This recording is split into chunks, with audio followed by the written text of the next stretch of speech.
में भैया जी का प्रवचन है, उसमें बराबर आप उपयोग लगाएंगे तो बहुत कुछ गे हमें जानने को मिलेगा। और सभी को भी बाहर दूर दूर से कहाँ से कितनी ट्रैवल करके कैसे आए हैं, तो यहाँ तक जब आ ही गए हैं ना, आ ही गए, यहाँ बैठ ही गए हैं, तो हम ये जो 100 इंद्रों की उपस्थिति में भगवान की जो दिव्य ध्वनि में बात आई है, ये अर्हत प्रवचन का अवयव है, भगवान की दिव्य ध्वनि का अंश है ये। तो इसमें 390 नंबर का जो बोल है, और पूज्य गुरुदेव श्री ने इसके पर जो बहुत सुंदर स्वाध्याय भी हुए हैं, इसको अपन इसके साथ में टच भी करेंगे। अभी ये मुनिराज जो अंतर में जो भी प्रक्रिया चल रही है, विशेष तो क्या बात करें, ये भगवान महावीर स्वामी माँ की कूख में आए थे ना, त्रिशला माता के उदर में जब आए थे तब कितनी कमाई करके आए थे।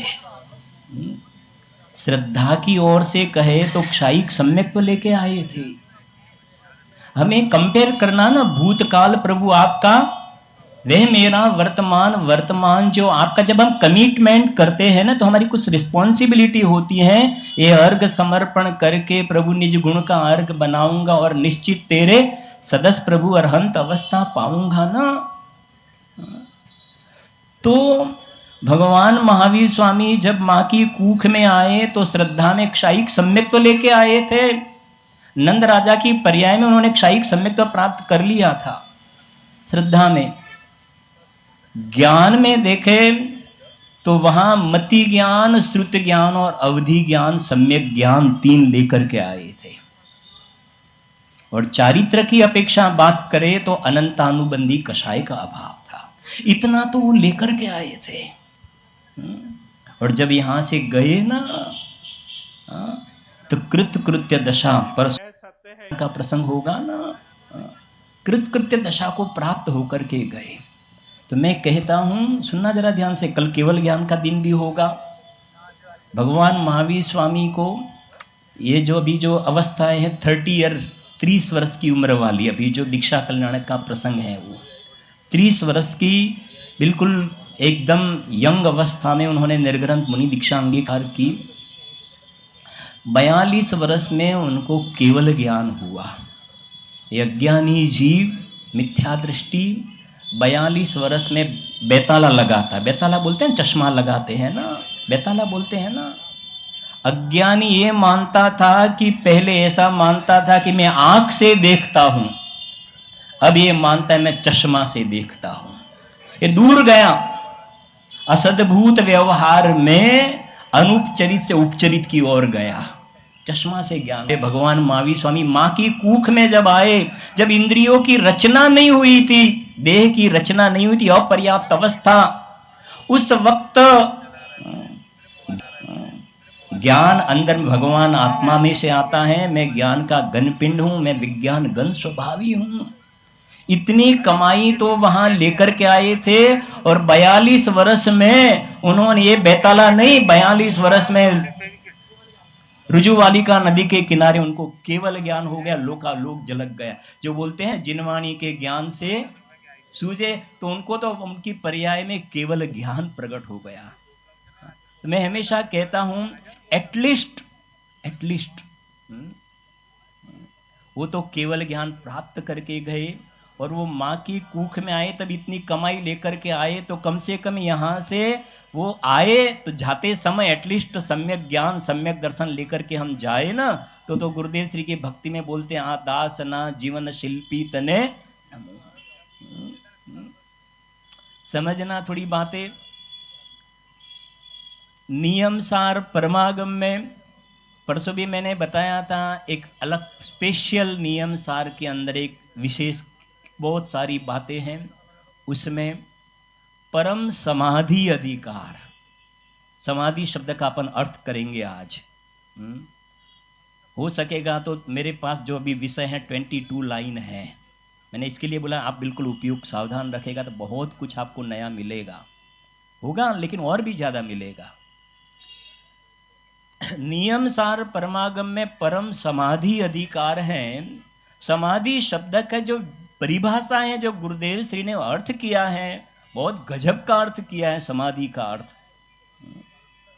परम समाधि अधिकार में लास्ट वाली अंतिम गाथा है, उसमें ये लिखा है कि मुनिराज जो हैं, ये हमारे मुनिराज 30 वर्ष की उम्र में निर्ग्रंथ मुनि दीक्षा अंगीकार की, तो अब उनको लोलुपता है। क्या शब्द बोला मैंने? लोलुपता। लोलुपता तो समझते हो ना? लोलुपता, अभिलाषा।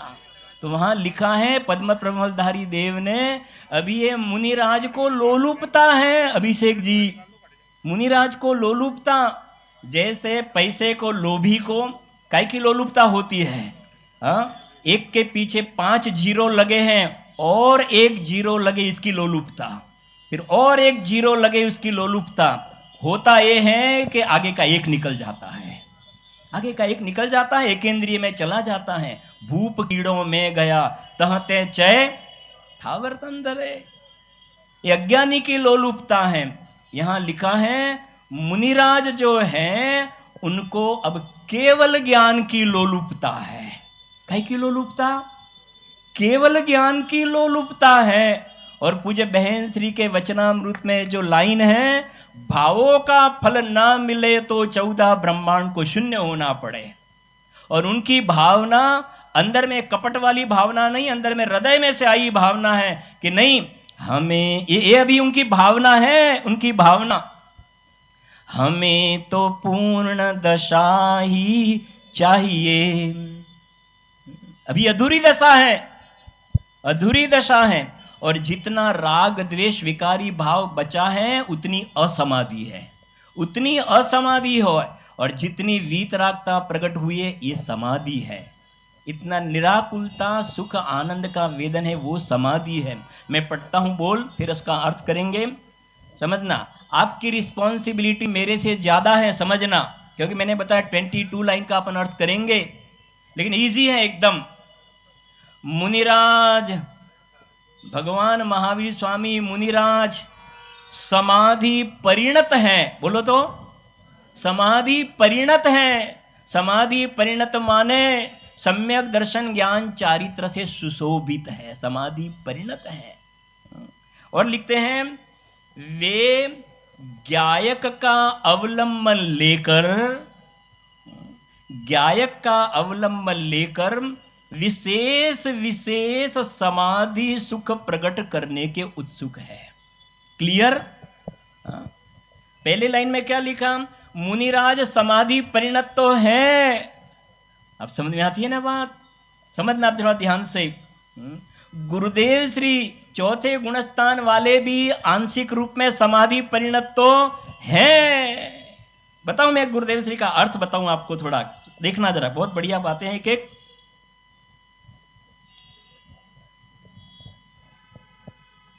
सुनो जरा ध्यान से, पहले इसको थोड़ा क्लियर कर देते हैं। गुरुदेव श्री ने अर्थ किया, चौथे गुणस्थान से जो बंद के 5 कारण बताए, मिथ्यात्व, अविरति, प्रमाद, कषाय और योग, तो सबसे पहले चौथा गुणस्थान जब प्रकट हुआ शेर की पर्याय में, शेर की पर्याय में मिथ्यात्व और अनंतानुबंधी वाला संसार निकल गया और उतनी मुक्त दशा हो गई, उतनी समाधि। और जितना राग द्वेष बचा वो क्या है? उतनी असमाधि, उतनी असमाधि। और ये अब मुनि अवस्था में 4 ज्ञान उनको प्रकट हुए, मति, श्रुत, अवधि, मन, पर्य ज्ञान भी बताएंगे। मति ज्ञान, श्रुत ज्ञान, अवधि ज्ञान और मन पर्य ज्ञान, 3 ज्ञान तो थे, मति, श्रुत, अवधि थे और मन पर्य ज्ञान चौथा। ठीक है ना? श्रद्धा में तो क्षायिक हो गया, क्लियर।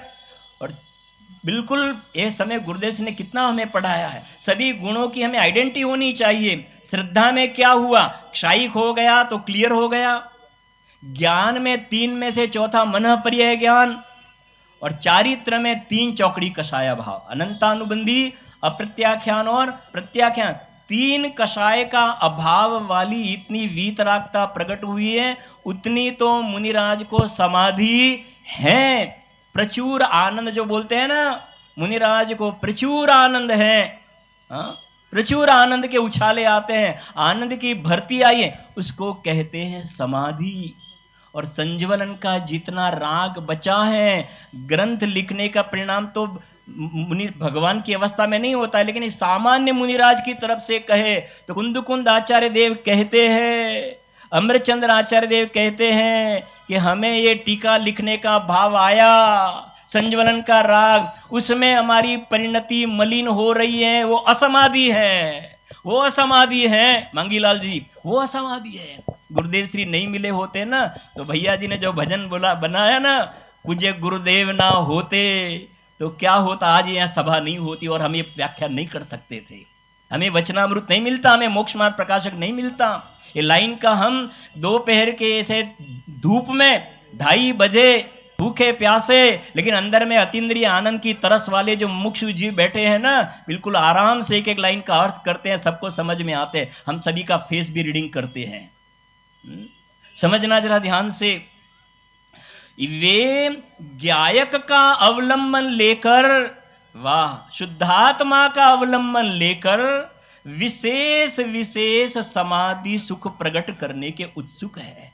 विशेष विशेष समाधि सुख, इसे अपन बताए ना, भी हमें तो पूर्ण दशा ही चाहिए, सादी अनंत का आनंद चाहिए। इसमें ये 415 नंबर का बोल है पूज्य बहन श्री का, जो आपको क्लियर भी हो जाएगा अभी, कि अंदर बहती अमृत धारा, उसमें एक लाइन आता है ना, पतली धारन भाई वन में मधुवन में। क्या होता है भाई मणिलाल जी? लाइन का अर्थ समझना, अक्षय घट भरपूर हमारा, अक्षय घट भरपूर हमारा, अंदर बहती अमृत धारा। आत्मा के आश्रय से जितनी वीतरागता प्रकट हुई है ना, वो समाधि है, वो निराकुल सुख का वेदन है, उसको बोलते हैं अमृत धारा। 4 में से कितनी कसाई निकल गई? 3 निकल गई ना, तो उतनी वीतरागता है, समझना। लेकिन मुनिराज कहते हैं ये प्रचुर आनंद जो कहते हो ना, प्रचुर आनंद, ये तो चौथे गुणस्थान वाले की अपेक्षा प्रचुर आनंद है, चौथे वाले की अपेक्षा।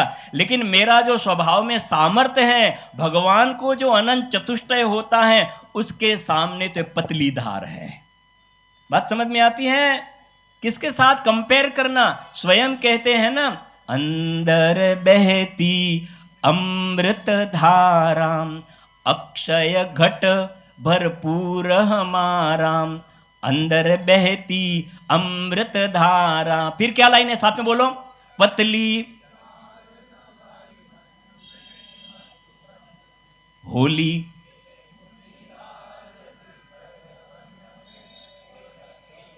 वन में है ना, भी अकेले वन में, एकत्व विभक्त भगवान आत्मा अकेला, और भावना भाते हैं पतली धारन भाई वन में। देखो तो सही, प्रचुर आनंद है, 7वें गुणस्थान में शुद्धोपयोग वाली दशा में भी। लेकिन कह दे कि नहीं, इसलिए लिखा है, सुनना जरा ध्यान से, वे गायक का अवलंबन लेकर विशेष विशेष समाधि सुख प्रकट करने के उत्सुक है। अब ये नियम सार का आधार, मुनिवर श्री पद्म प्रभमलधारी देव कहते हैं कि मुनिराज सकल विमल केवल ज्ञान दर्शन के लोलुप हैं। भगवान आप तो ये पंचम काल में हुए ना, सुनना जरा ध्यान से, ये तो पंचम काल में ग्रंथ लिखा गया ना, और यहां मुनिराज के संबंध में पद्म प्रभमलधारी देव ने लिखा कि मुनिराज सकल विमल केवल ज्ञान दर्शन के लोलुप है। तो कोई ऐसा प्रकार का कमेंट्स कर सकता है, कहे कि लेकिन ये काल में तो केवल ज्ञान नहीं होता है। भाई सुनील जी, तो कल कहा था ना, उपाड़ मूल में से आना चाहिए। केवल ज्ञान द्रव्य स्वभाव में ऐसे आता है कि काल में से आता है। चौथे काल में जिनको केवल ज्ञान हुआ, तो केवल ज्ञान चौथे काल में से आया कि सर्वज्ञ स्वभावी आत्मा में से आया? कहां से आया केवल ज्ञान? द्रव्य स्वभाव में से आया ना।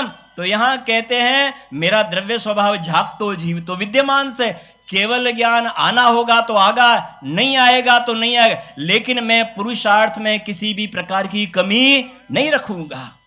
उपाड़, अगर आप निमित्तों को आगे करें, नहीं काल ऐसा है, हाँ, वज्र ऋषभ नाराज सहनन नहीं है, तो हमारे गुजराती में एक कहवाई से, रोतो रोतो जाए मुआना समाचार लेने जावे। अब हिंदी में क्या बोलते हो भाई? हाँ, किसी काम के लिए भेजा, लेकिन वो साथ नहीं होंगे तो, वो मना कर देंगे तो, वो ना, तो तू तेरा कब, तू बैठ जा, तू बैठ, तेरा काम नहीं है, तू पहले से ही मना करता है। लेकिन ये काल ऐसा है, पंचम काल है, सहनन ऐसा है, हाँ, तेरा काम नहीं, तू बैठ जा। यहां देखो ना, लिखे हैं पद्म प्रमलधारी देव लिखते हैं, सकल विमल केवल ज्ञान दर्शन के लोलुप है। ये मोक्ष मार्ग प्रकाशक में जो 9वें अधिकार में कहा ना, देखा देखी मोक्ष को उत्कृष्ट कहता ये वाला जीव नहीं है। ये तो अंदर में उनको मोक्ष तत्व की श्रद्धा हुई है। अनुमान ज्ञान उनका प्रमाण ज्ञान है। अलिंगरण का प्रवचन सुन अनुयोग का ज्ञान होता है। और वचनामृत में लिखा है, अंतर मुहूर्त में द्वादशांग को पूरा रिवाइज करते हैं। अंतर मुहूर्त में अपना जो स्वाध्याय पूरा होगा ना, उतने में समय सार, नियम सार, प्रवचन सार, चारों अनुयोग, सबकी टीकाएं वगैरह भगवान की दिव्य ध्वनि में जो आया ना, वो कहते हैं अंतर मुहूर्त में गणधर देव रिवाइज करते हैं। सब कैसे, क्या बात करते हो, क्या बात करते हो। लेकिन मुनिराज कहते हैं, अरे अंतर मुहूर्त, इतना लंबा टाइम, इतना लंबा टाइम, मेरा ऐसा स्वभाव नहीं है। और द्वादशांग का ही ज्ञान के नहीं, दोनों फैक्टर समझ में आए ना। गणधर देव को अंतर मुहूर्त बहुत बड़ा समय हो गया, और उसमें द्वादशांग का, जबकि मेरा स्वभाव एक समय में लोकालोक को ग्रास्प करना, एक समय में लोकालोक को कोड़िया कर जाना, वो मेरा स्वभाव है। अंतर मुहूर्त में द्वादशांग को घुमाना वो मेरा नेचर नहीं है। अभी ये मुनिराज जो आराधना कर रहे हैं ना, ये आराधना कर रहे हैं, अपना जो वीतराग और सर्वज्ञ स्वभाव है ना, वो अंदर में से परिपूर्ण दशा प्रकट हो जाए। अंदर में जो है पूर्णता के लक्ष्य से शुरुआत, तो उनकी भावना जो अभी जो चल रही है, हमें तो पूर्ण दशा ही चाहिए, द्वादशांग का ज्ञान नहीं चाहिए। हमें तो सकल द्रव्य के गुण अनंत पर जाए, अनंता जाने एक काल प्रकट केवली, ये ज्ञान चाहिए। और हमें अंतर मुहूर्त वाला नहीं, एक समय में युगपत, एक समय में जानने में आना चाहिए। ये बता रहे हैं। देखो, मुनिराज, मुनिवर श्री पद्म प्रमलधारी देव कहते हैं कि मुनिराज सकल विमल केवल ज्ञान दर्शन के लोलुप हैं। स्वरूप में कब ऐसी स्थिरता होगी? देखो अब, हाँ भाई, स्वरूप में कब कैसी स्थिरता, कल बात कही थी ना, श्रद्धा वाला तो क्लियर हो गया। अभी जो कमजोरी है वो स्वरूप में स्थिर नहीं हो रहे हैं। और भगवान महावीर स्वामी की बात करें ना, तो 12 साल तक, पहले ईयर 12 वर्ष तक, सुने मैं इसके लिए दृष्टांत देता हूं।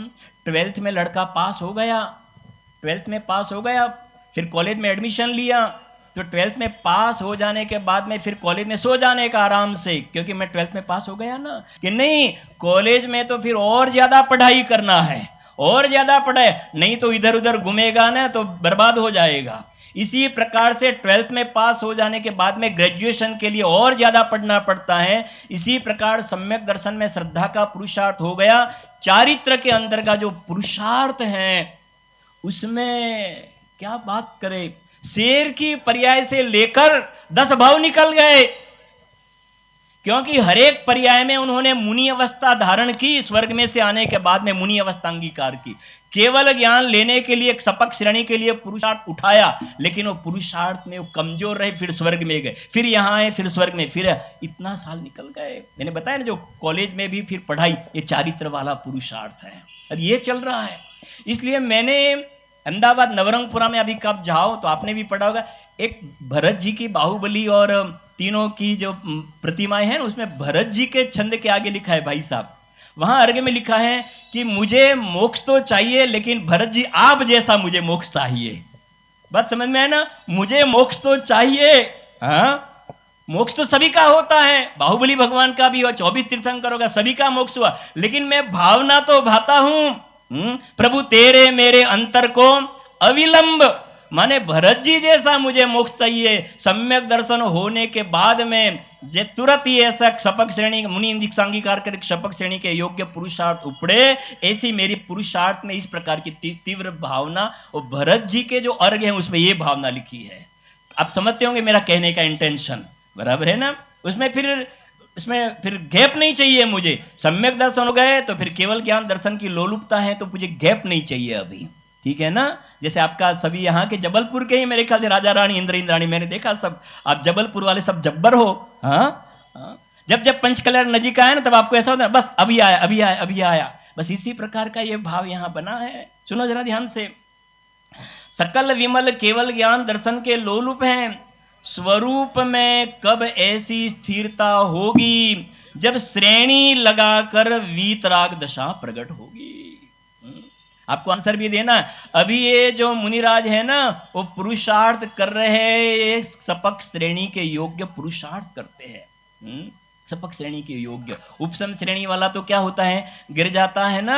एक सपक श्रेणी के पहले भी प्रयत्न किया लेकिन वो प्रयत्न में काफिल ऐसा पुरुषार्थ नहीं चला, तो ये पुरुषार्थ कर रहे हैं। स्वरूप में कब ऐसी स्थिरता होगी जब श्रेणी लगाकर वीतराग दशा प्रकट होगी।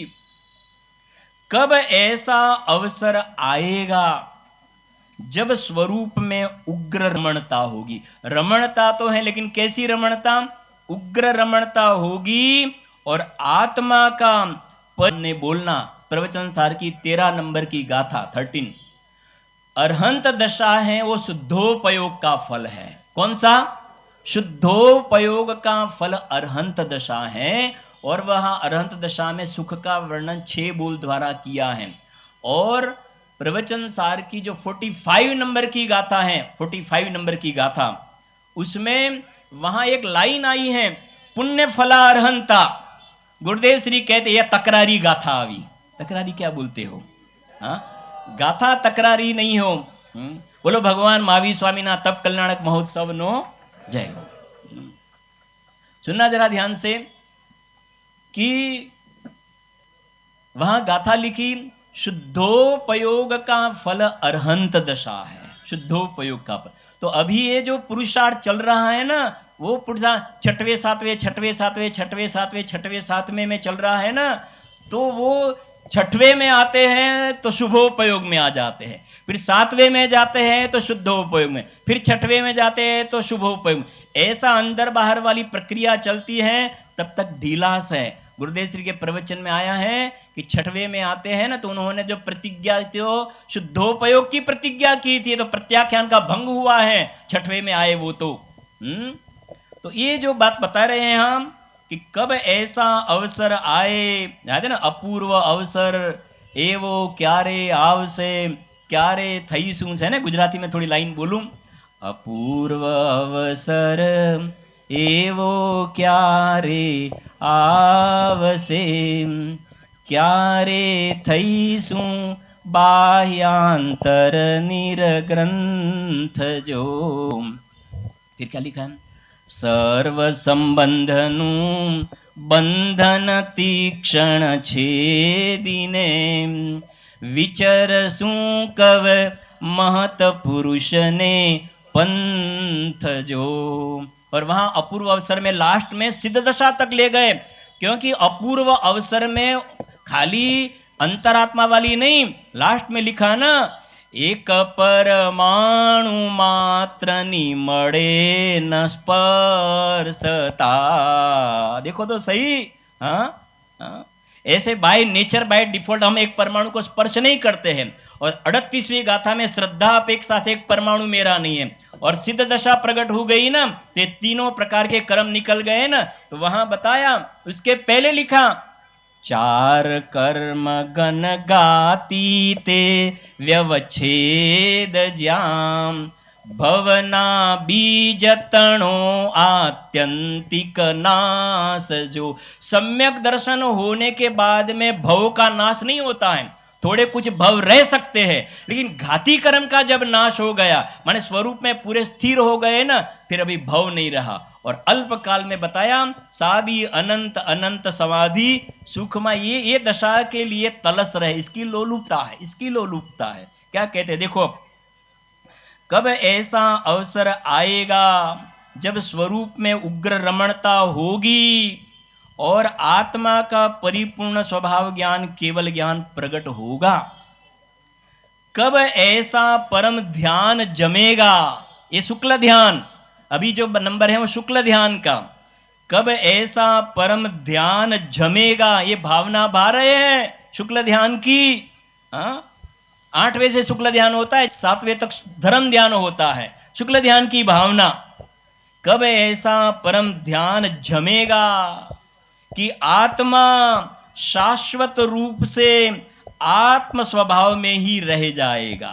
38वीं गाथा नियम सारणी उपादेय आत्मा, आत्मा में स्थिर हो गया, माने जो निर्मल पर्याय को भी आत्मा कहा व्यवहार से, और ये आत्मा निर्मल पर्याय द्रव्य में डूब गई। जिसे गुजराती में समव शरण स्तुति में एक लाइन आई है, समझना, स्वरूपे डूबेला नमन तुझने ओ जिनवरा।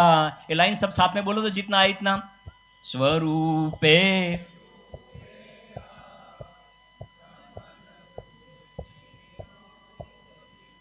समझ में आती है ना? ये मुनिराज अभी ये भावना भा रहे हैं, स्वरूपे डूबेला नमन तुझने ओ जिनवरा। हरेक मुनिराज जो होते हैं ना, यह कॉमन सामान्य कथन समझना कि अंदर में ये भावना भाते हैं कि स्वरूप में ऐसे डूब जाए कि फिर अंदर में से कभी भी बाहर आना नहीं पड़े। व्यय बिना का उत्पाद और उत्पाद बिना का व्यय, ये कहते हैं यहाँ देखो, आत्मा शाश्वत रूप से आत्म स्वभाव में ही रह जाएगा। 6वें 7वें में क्या होता था भाई? 6वें 7वें में शाश्वत में अंदर गए फिर बाहर, अंदर गए फिर बाहर। मैंने बताया ना पहले, जितने मुनिराज बाहर आए हैं इतनी असमाधि है, जितने बाहर आए इतनी असमाधि, और जितनी वीतरागता है इतनी क्या है? ये समाधि है। जहां निराकुलता का वेद, ये समाधि है। देखो, ऐसी भावना मुनिराज को वर्तती है। आत्मा के आश्रय से एकाग्रता करते करते वे केवल ज्ञान के समीप जा रहे हैं। अभी मुनिराज किसके समीप जा रहे हैं? बोलो जोर से, बोलो जोर से।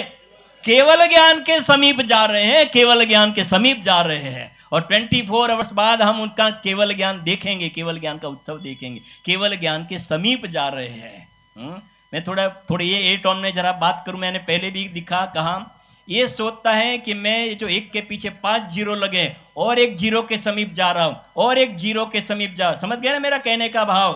हाँ, एक जीरो रुपया, एक जीरो, उसमें से आगे से एक निकल जाता है। और ये हमारे जो भगवंत मुनिराज हैं वो केवल ज्ञान के समीप जा रहे हैं। जब पूज्य बहन श्री को, सुना जरा ध्यान से थोड़ी बातें, पूज्य बहन श्री को समकित की प्राप्ति हुई ना, सम्यक्त की प्राप्ति हुई, तब भाई आदरणीय हिम्मत भाई ने पूछा कि आपको जब हम पूछते थे कि सम्यक तो कितना दूर, कितना दूर, तो आपने पहले बताया कि इतना दूर, इतना दूर। फिर पूछा कितना दूर, तो बता इतना दूर, इतना। फिर सम्यक तो हो गया। तो पूछा कि आप कौन से बल, कौन सा पावर आपके पास था, किसके बल से आप इतना दूर बोलते थे और हो गया? तो उन्होंने एक आंसर दिया कि मैं ज्ञायक के बल से, स्वभाव की महिमा का मुझे झोर था, उसके बल से मुझे मेरी इंटेंसिटी मालूम थी कि मैं नजदीक जा रहा, मैं नजदीक जा रहा, तो उसके फल में मुझे सम्यक्त की प्राप्ति हुई। इसी प्रकार से मुनिराज अपनी भावना में किसको बुला रहे हैं? केवल ज्ञान को। मति ज्ञान, श्रुत ज्ञान, केवल ज्ञान को वेलकम करता है। धौला में आइए ने बात, गुरुदेव श्री बार बार कहते हैं, बीज हुई तो पूनम होवे। इसी प्रकार ये भाव श्रुत ज्ञान पिलर है, पिलर। जैसे अपने धर्मायतन ज्ञानायतन के पिलर पहले बने, पिलर पे खड़ा हुआ ना, तो ये ज्ञानी धर्मात्मा को जो सम्यक ज्ञान, भाव श्रुत ज्ञान अवयव है, अवयवी का अवयव। किसका? अवयवी का अवयव है। तो आज उनको जो साधक दशा है ना, वो साध्य दशा का ये अवयव है, और उसमें बिल्कुल उनको क्लियर, उनके ज्ञान में श्रद्धा अपेक्षा उनको केवल ज्ञान हो गया। अभिप्राय की अपेक्षा से वो सर्वज्ञ हैं, चौथे गुणस्थान वाले भी। ये सब है भाई, बहुत मतलब शॉर्ट में मैं थोड़ी बहुत सारी बातें कहता हूँ। देखिए एक लाइन में बहुत कुछ कह सकते हैं, लेकिन इतने मिले हैं तो कुछ कुछ थोड़ी कह के अपन फास्ट जा रहे हैं। सुनना जरा, अभी पूरा करते हैं।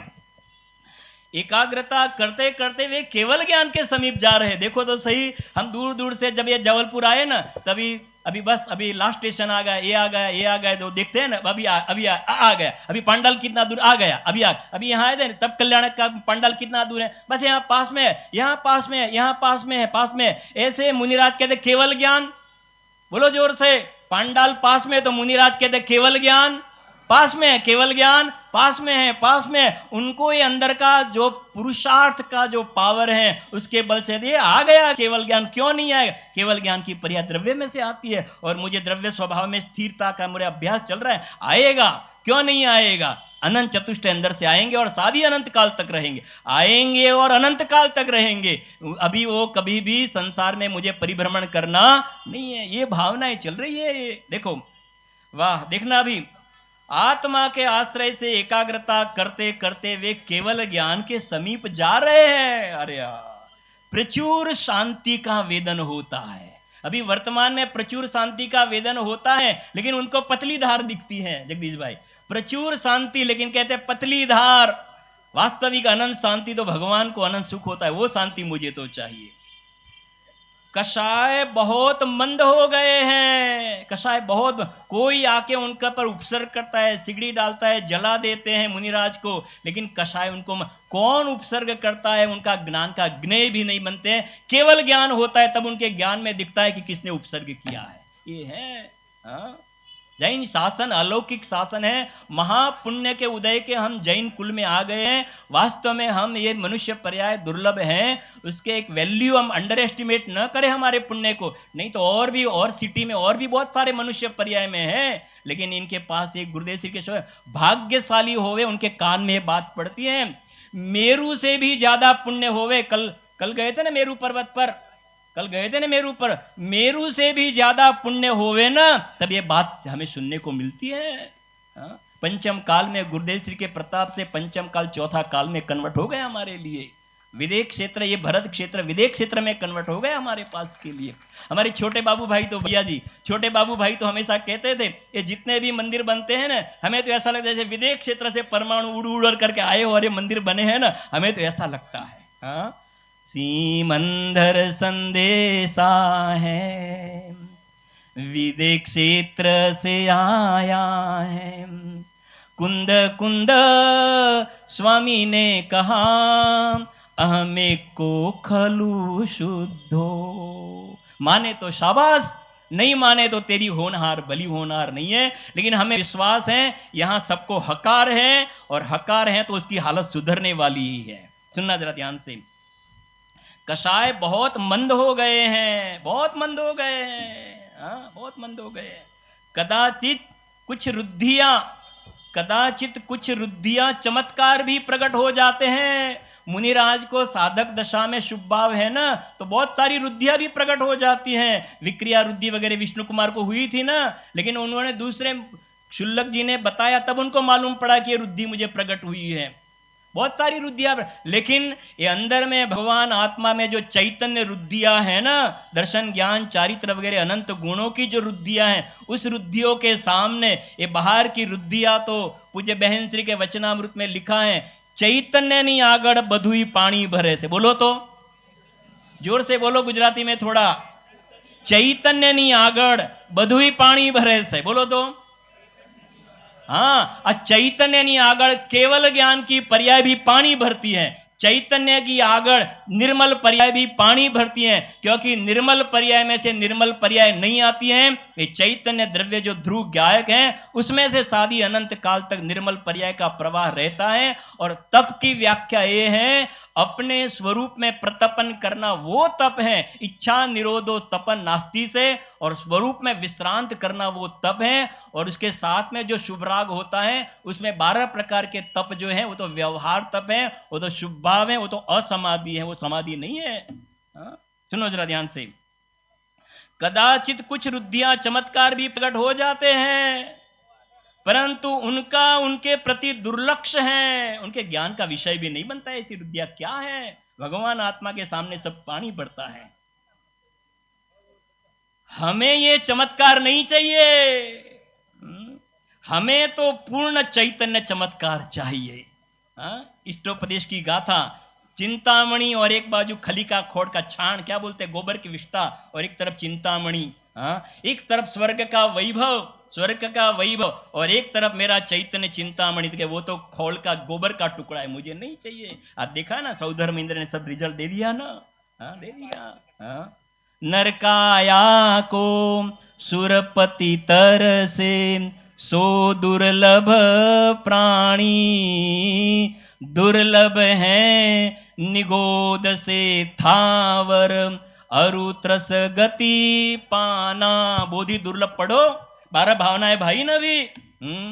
काल सिंह ने मृग चेतन को घेरा भवन में, नहीं बचावन हारा कोई यो समझो मन में। दरेक के हरेक के पास आयु कर्म के निषेक निकल रहे हैं, मौत नजदीक आ रही है, घर की हॉस्पिटल होगी, घर के डॉक्टर होंगे, सब ऐसे करके अब कुछ नहीं हो सकता है। इसलिए कहते हैं, गुरुदेव श्री कहते हैं, देह तुझे छोड़े उस पहले तू देह में एकत्व बुद्धि छोड़ करके अंदर में अशरीरी भगवान आत्मा के साथ एकत्व बुद्धि कर लेंगे ना, तो कल बताएं, एक समय की कमाई अनंत काल खाएगा। क्या कहते हैं, देखो हमें ये चमत्कार नहीं चाहिए। वाह, कितने ये है निकांक्षित अंग भाई साहब। निकांक्षित अंग सम्यक दर्शन होने पर श्रद्धा में इतनी ताकत होती है कि ज्ञानी कहते हैं 148 प्रकृतियां हमारे बिना भोगे निर्जरा हो जाओ। ये तीर्थंकर प्रकृति बनती है, हमें नहीं चाहिए वो। श्रद्धा में इतना पावर होता है और श्रद्धा के बल से आगे बढ़ते हैं। देखो हमें तो पूर्ण चैतन्य चमत्कार चाहिए, उसके साधन रूप ऐसा ध्यान। ये चैतन्य चमत्कार पूर्ण पर्याय में वीतरागता प्रकट करने के लिए साधन शुक्ल ध्यान। ध्यान की धधकती, बोलो नहीं आता है, ध्यान की धधकती अग्नि जलाई, विभाव का ईंधन जलावे वन में मधुवन में। आपको मालूम है ना, यहां द्रोणगिरी में गुरुदत्त मुनिराज द्रोणगिरी में, तो गुरुदत्त मुनिराज एक खेत के पास में ध्यान कर रहे थे। पूरी स्टोरी तो समय नहीं है। वहां वो किसान की पत्नी नाश्ता टिफिन लेकर के आई और बोला कि मेरे जो मिस्टर हैं वो आए तो उनको टिफिन दे देना का। मुनिराज तो स्वरूप में लीन थे। और फिर जब पूरा मामला खबर पड़ा, ख्याल में आया, तो किसान ने कहा क्यों नहीं भेजा टिफिन, के भेजा था वो वहां बाबा खड़े थे ना वहां, तो उन्होंने कुछ नहीं बताया। तो किसान को गुस्सा आया, और गुस्सा आया और मुनिराज, कौन मुनिराज, गुरुदत्त मुनिराज स्वरूप में साथ, उनको कुछ मालूम नहीं था, वो तो स्वरूप में केवल ज्ञान की उनको तो लोलुपता थी, उनको केवल ज्ञान की लोलुपता थी। और आके तुमने ऐसा किया बाद में रुई थी तो पूरे शरीर पर रुई लगाई और आग लगा दी। अब सुनना जरा ध्यान से। वो किसान ने देह में आग लगाई और इस तरफ मुनिराज ने शुक्ल ध्यान की आग लगाई।